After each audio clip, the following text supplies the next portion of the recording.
Қоғамда болсам мен шолпанды да жек көретін едім. Өйткені ол жиіркенішті нәрсе біріншіден. Зина деген көзге шөп салу, ол тәннің рахатын 5 минут рахатты орындау, ол жиіркенішті дүние, ол хайуан ғана істейді ондай нәрсені, адам істемейді. Жаңағы еркекті кешіріммен қарау деген, ол жақта еркекті қазір асқақтатқанмен, еркектің бәрібір көп адамның көз алдында қадірі жоқ. Әйел ана, ол ұлтты тәрбиелейтін ана болғандықтан, ол ондай нәрсеге бармау керек, әрекетке бармау керек. Сондықтан әйелге талап көбірек қойылады.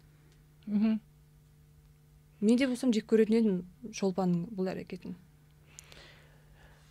Бірақ өлтіруге лайықты ма дегенде сұрақ. Жоқ, өлтіруге ешкімнің хақысы жоқ.